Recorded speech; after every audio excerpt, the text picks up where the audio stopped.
चलिए अब बात करते हैं जारी संग्राम की, जो प्रदेश में शुरू हो गया है। किताब में जो पाठ्यक्रम में बदलाव किए गए हैं उसको लेकर के 10वीं की कक्षा के किताब में एक बदलाव किया गया है, जिसको लेकर के अब प्रदेश में संग्राम शुरू हो गया है। एक रिपोर्ट दिखाते हैं आपको।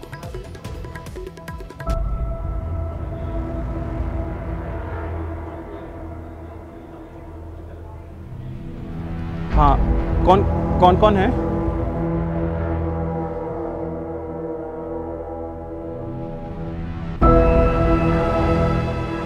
फिर इतिहास में बदलाव पर विवाद।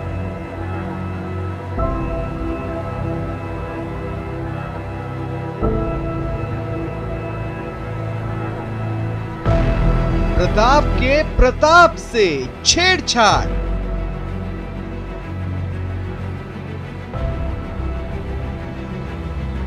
दसवीं की नई किताब में कम प्रताप।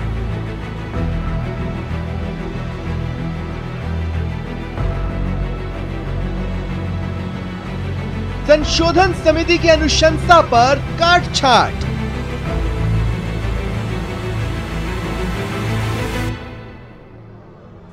किताब पर सियासी घमासान। क्या भारत विश्व गुरु नहीं था? क्या भारत कभी सोने की चिड़िया नहीं था? क्या शान मेवाड़ महाराणा का प्रताप कम था? ये महज सवाल नहीं, बल्कि वो विवाद हैं जो एक बार फिर पाठ्यक्रम में बदलाव को लेकर आ रहे हैं। जी हां, सूबे में पाठ्यक्रम पॉलिटिक्स जारी है और किताब में इतिहास एक बार फिर बदल रहा है। इस बार 10वीं की इस किताब को लेकर सियासी किचकिच हो रही है। Rajasthan board of secondary education ने संशोधन समिति की अनुशंसा पर 10वीं कक्षा की सामाजिक विज्ञान की नई किताब में न सिर्फ काटछांट की है, बल्कि कुछ बदलाव भी किए हैं। इस बदलाव को लेकर विवाद शुरू हो गया है। इसमें खास तौर पर महाराणा प्रताप से जुड़े तथ्यों में बदलाव को लेकर सियासी घमासान शुरू हो गया है। इतिहास में छेड़छाड़ को लेकर बीजेपी के दिग्गज सवाल उठा रहे हैं।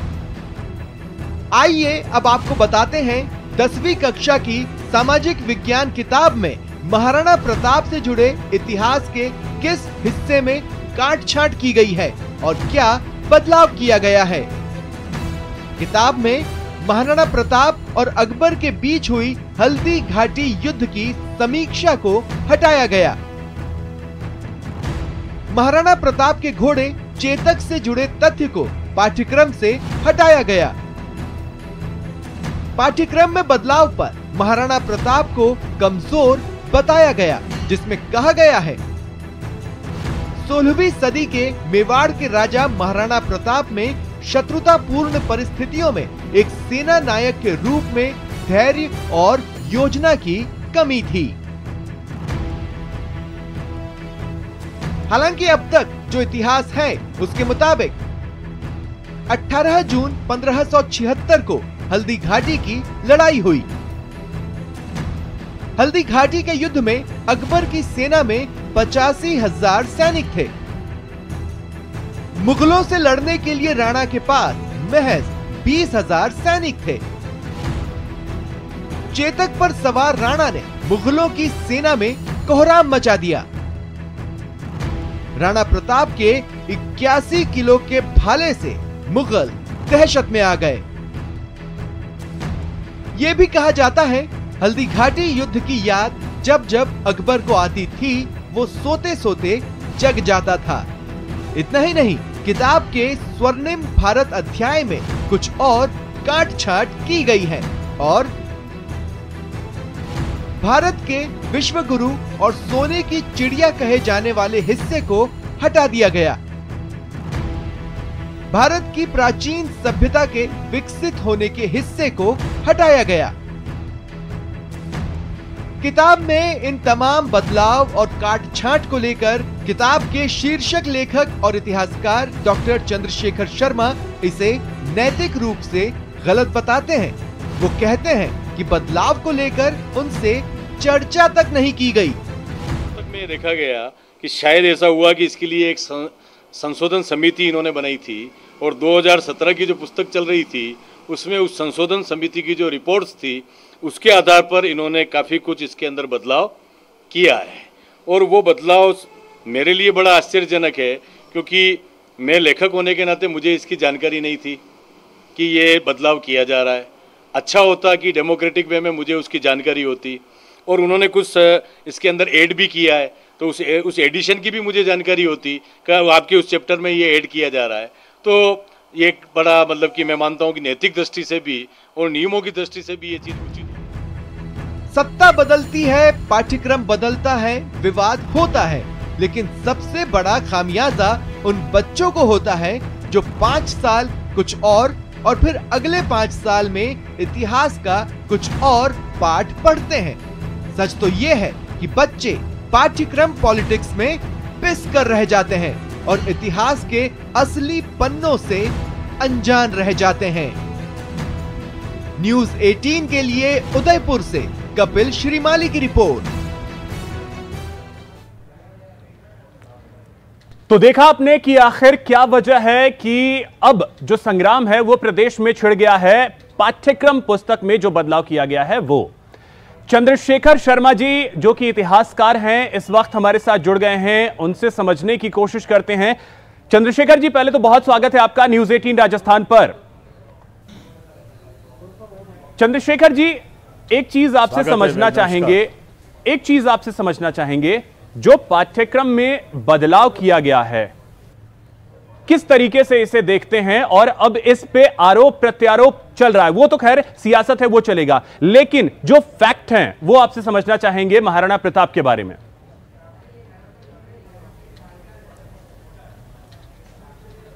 सर, मैं आपके चैनल के माध्यम से ये बात मैं बहुत ही क्लियर कर देना चाहता हूँ कि इस पर क्या राजनीति होती है इससे मुझे कोई लेना देना नहीं है।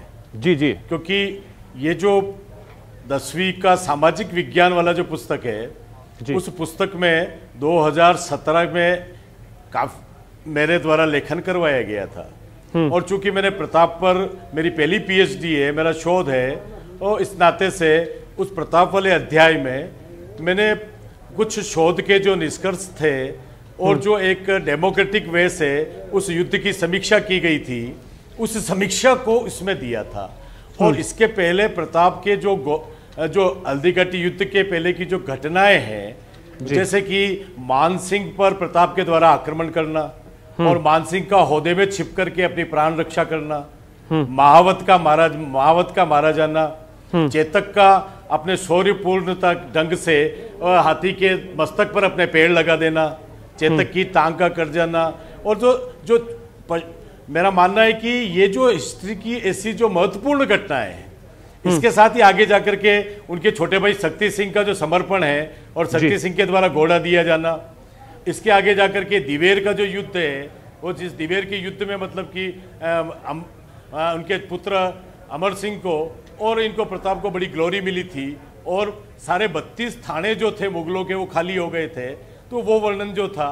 और इससे भी बढ़कर मैं मानता हूँ कि ये अब्दुल रहीम खान खाना की बेगम को ससम्मान सुरक्षित वापस प्रताप के आदेश से अपने उनके कैंप में भिजवाना, ये नारी सम्मान का एक इतना बड़ा अहम पहलू है कि इसमें हमारे के वो जीवन मूल्य हैं कि आप प्रताप की उसमें काइंडनेस देख सकते हो, नारी सम्मान देख सकते हैं। हम प्रताप के शौर्य, चेतक के शौर्य और चेतक को लेकर के जो एक पशु प्रेम जो है प्रकट हुआ है, बाकी युद्ध होते आए हैं, युद्ध में हाथी घोड़े मरते आए हैं, लेकिन उन्हें मतलब कि उनको एक वीर सेनानी के रूप में समाज तो में चंद्रशेखर जी जो इसमें चंद्रशेखर जी जो अब आपने ये जो सारे फैक्ट्स बताए हैं, जो काट छांट की गई है और जो बच्चों को पढ़ाने के लिए किताबें सामने दी गई हैं, उसके बारे में आपसे समझेंगे। इस वक्त प्रताप सिंह खाचरियावास जो कि परिवहन मंत्री हैं वो हमारे साथ जुड़ गए। प्रताप जी, बहुत स्वागत है आपका न्यूज़ 18 राजस्थान पर। प्रताप जी, जो बदलाव किया गया है पाठ्यक्रम में, उसको लेकर आपकी क्या राय है? देखिए, एक बात आप मानकर चलिए, मैं हमेशा पहले भी ये बात कह चुका हूं और खुद मुख्यमंत्री भी कह चुके हैं कि कभी भी सरकारें बदल सकती है, कांग्रेस की सरकार हो चाहे बीजेपी की सरकार हो, सरकारें आएगी जाएगी, लेकिन इतिहास कभी नहीं बदला जाएगा। यदि महाराणा प्रताप ने जो युद्ध लड़ा और देश के गौरव के रूप में दुनिया के सामने आए, उनका स्वाभिमान, उनका बलिदान, उनकी प्रतिज्ञा और स्वाभिमान के लिए मरने मिटने की जो आदत, और सबसे बड़ी बात, महाराणा प्रताप धर्म और जाति की एकता के प्रतीक के रूप में, सबको साथ लेकर चलने वाले व्यक्ति के रूप में, जो जाति के लिए नहीं देश, धर्म और संस्कृति के लिए लड़े और अपने स्वाभिमान को सुरक्षित रखा। ऐसे महाराणा प्रताप से भारत का नाम ऊंचा होता है।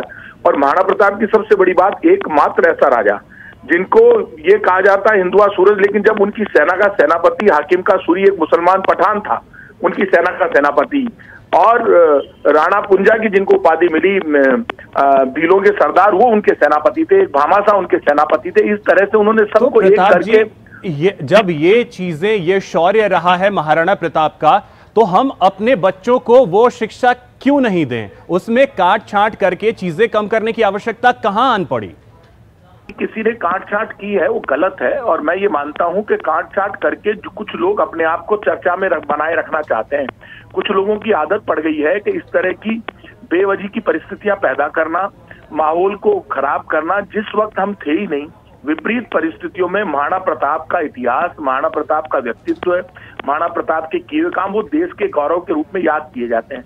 खुद मुख्यमंत्री जी से मैं बात करूंगा, अभी तक ये पुस्तकें मुझे जो पता चला छपने के लिए गई है, ऐसी पुस्तकों को रोका जाएगा मुख्यमंत्री जी को बीच में लेकर। महाराणा प्रताप कोई किसी जाति के प्रतीक नहीं थे। महाराणा प्रताप जो भी राजा इस देश के लिए लड़ा मरा, और वो अपने सिद्धांतों के लिए लड़ा मरा, वो कोई जाति का प्रतिनिधित्व नहीं करते। महाराणा प्रताप को किसी जाति में बांधना गलत बात है। ये सोचना कि ये अमुक जाति के महान विभूतियां, महापुरुष जो होते हैं, उनका सम्मान और उनके किए हुए कामों को याद करके वो काम लोगों तक पहुंचाना हमारी जिम्मेदारी है। और इस पुस्तक में जो भी गड़बड़ की गई है, कौन लोग जिम्मेदार है, आगे से इस तरह की गलतियां नहीं हो, और ये ऐसे कौन लोग हैं जिनको इस तरह के काम करने में मजा आता है। मैं बिल्कुल ये चीज प्रताप जी, आपने कहा कि आप मुख्यमंत्री से बात करेंगे और किताबें जो हैं ना छपें तो ही ज्यादा बेहतर है, क्योंकि बच्चों को हम वही बताएं जो महाराणा प्रताप ने किया है। काट छांट की जरूरत नहीं है। चंद्रशेखर जी, एक चीज हमने बचपन से यही पढ़ा है कि महाराणा प्रताप का जो शौर्य रहा है कि किस तरीके से वो जंगलों में रह करके कभी भी उन्होंने अकबर के आगे सर नहीं झुकाया, जंगलों में रहे, अपने बच्चों को घास की रोटियां खिलाई, ये तक हमने पढ़ा है। तो इस तरीके से बदल देना, क्या उन बच्चों को हम वो इतिहास बताना ही नहीं चाहते जो वाकई में महाराणा प्रताप का रहा है? हम ये बता देना चाहते हैं कि अकबर ज्यादा बेहतर था।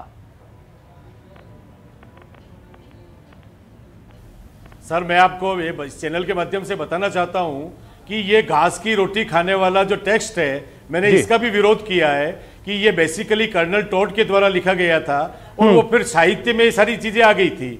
मैंने उस समय का आर्थिक सर्वेक्षण भी किया है, और प्रताप ने जंगल में रहने की जो नीति अपनाई थी, ये उनकी गुरिल्ला वार पद्धति थी, छापामार युद्ध नीति थी, जिसका रेफरेंस जो है हमें अटाविक युद्ध प्रणाली के रूप में शुक्र नीति में भी मिलता है और चाणक्य नीति में भी मिलता है। तो ये प्रताप की वॉर स्ट्रेटेजी थी कि उन्होंने पूरे अरावली की पहाड़ियों का जो एक प्राकृतिक दुर्ग है, उस दुर्ग को पूरा उन्होंने अपनी युद्ध नीति का केंद्र बना लिया था। और इसके लिए हमें गुरिल्ला युद्ध पद्धति को, छापामार युद्ध पद्धति को समझना पड़ेगा। और अगर हम उस छापामार युद्ध पद्धति को नहीं समझते हैं तो हमें ये कहना पड़ेगा प्रताप जंगल में घूम रहे थे। तो मैं इतिहासकार के नाते चाहता हूं कि हमें उस समय की जो मध्यकालीन, जो 16वीं शताब्दी की जो परिस्थितियां हैं, आप देखें कि प्रताप एक सबसे बड़े मतलब कि एक प्रयोगधर्मी और वैज्ञानिक शासक के रूप में उभर करके आते हैं कि पहले के जो युद्ध थे वो किलों के ऊपर चलते थे कि एक किले पर किसी का अधिकार हो गया तो उसको पूरे राज्य पर अधिकार मान लिया जाता था। लेकिन प्रताप एक सबसे पहले ऐसे वैज्ञानिक प्रयोगधर्मी युद्ध क्षेत्र के शासक थे कि जिन्होंने कहा कि नहीं, पूरा मेवाड़ जो है, पूरी अरावली का जो प्राकृतिक दुर्ग बना करके, और क्योंकि ये हमारा टेक्स्ट मिलता है कि किसी बड़े शासक के सामने अगर कम सेनाओं को लड़ना है तो कैसे लड़ा जाएगा। तो ये सर हमें उन चीजों को समझना पड़ेगा। और प्रताप ने, मैं बताता हूं कि प्रताप की रचना धर्मिता को लेकर के कोई बात नहीं की जाती है। प्रताप ने आप देखें कि कितनी पुस्तकें लिखवाई है, उनके नाम विश्व वल्लभ है। आप विश्व वल्लभ में देखिए कि कृषि को लेकर के, जल संरक्षण को लेकर के। चंद्रशेखर जी, जरा सा आपको इस वक्त मैं रोकना चाहूंगा क्योंकि इस वक्त बोर्ड के चेयरमैन डीपी जारोली जी हमारे साथ जुड़ गए हैं। जारोली जी, बहुत बहुत स्वागत है आपका न्यूज 18 राजस्थान पर। Thank you sir. Jaroli ji, आपसे जरा सा ये समझना चाहेंगे कि जो महाराणा प्रताप को लेकर के पाठ्य पुस्तक में छेड़छाड़ की गई है, उसको लेकर आपसे जानना चाहेंगे क्या वजह है कि इस तरीके से प्रताप का जो शौर्य है उसे कमतर आंकने की कोशिश की जा रही है?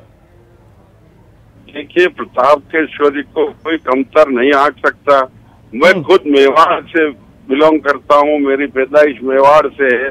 महाराणा प्रताप के शौर्य में मुझे कहीं कोई संकोच नहीं है। दूसरी मैं बता किताबों में जो परिवर्तन हुआ है ये मेरे अध्यक्ष काल से पहले हो चुका है सारा। सरकार के स्तर पर कोई समिति बना के करवाया गया, ठीक है। अब जो सवाल है, अभी जब इशू आया है तो मैंने इस सारे को मैं दिखा रहा हूँ सारा, लेकिन अभी हमारी बोर्ड की परीक्षाएं चल रही है। आप जानते हो कोविड-19 की वजह से कई सारी समस्याओं के साथ हम जूझते हुए परीक्षाएं करवा रहे हैं सफलतापूर्वक, और ये सब सरकार के सहयोग से ही हो रही है। सरकार से भी मैंने कहा है, मैंने कहा इन पुस्तकों में क्या है, शर्मा कमेटी को उनको भी हमने पत्र भेजा है कि भाई इन दोनों में क्या अंतर है, क्या है, कैसा है, इसको आप दोबारा से देखिए। हमने एक पत्र भेज दिया समिति के सदस्यों को। प्रताप जी, सुना होगा आपने जारोली जी को, इनके कार्यकाल से पहले, जब इनका कार्यकाल शुरू हुआ उससे पहले की स्थिति है। बहरहाल वो तो सही है, लेकिन जो समिति है, यानी कि समिति ने भी कहीं ना कहीं कुछ चीजें गलत की हैं। जिसको दोबारा से पत्र लिखा है, और इसके साथ साथ मैं प्रयास कर रहा हूँ कि और इतिहास विज्ञ जो भी है मेवाड़ से संबंधित हैं, कुछ के नाम मैंने लिख दिए हैं। जारोली जी, इस वक्त दरअसल परिवहन मंत्री प्रताप सिंह जी भी हमारे साथ जुड़े हुए। प्रताप जी, क्या आपको मेरी आवाज मिल पा रही है?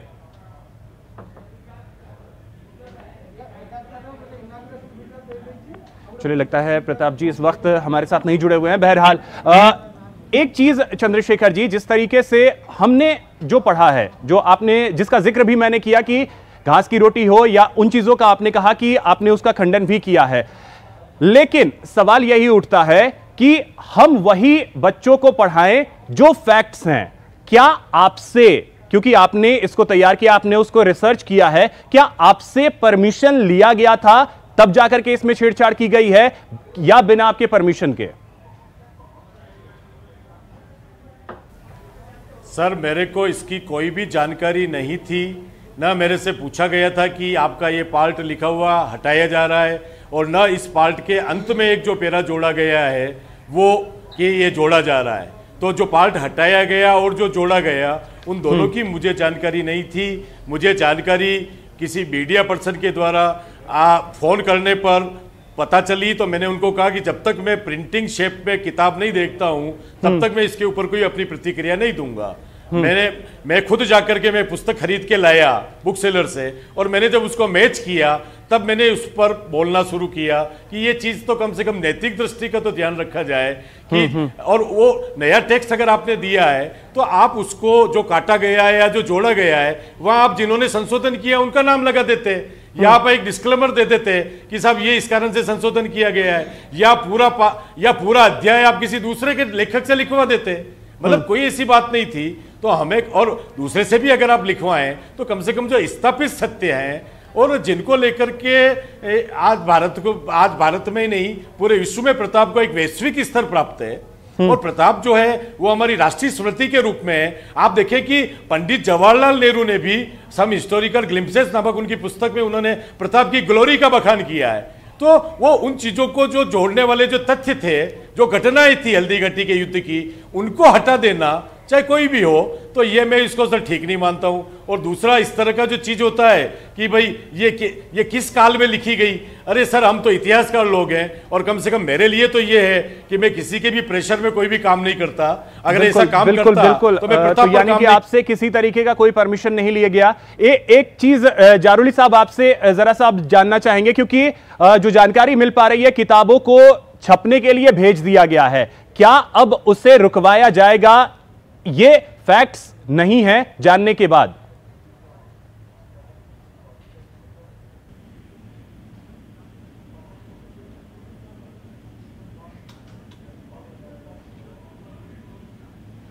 चलिए, लगता है जारोल जी इस वक्त हमारे साथ नहीं है, लेकिन फिलहाल बहुत बहुत शुक्रिया चंद्रशेखर जी हमारे साथ जुड़ने के लिए। और ये दुर्भाग्यपूर्ण है कि इस तरीके की स्थिति है कि आपने जो फैक्ट्स दिए, जो इतना रिसर्च करके दिया, अब उसमें ही काट-छांट कर दी गई है। बहुत बहुत शुक्रिया आपका हमारे साथ जुड़ने के लिए।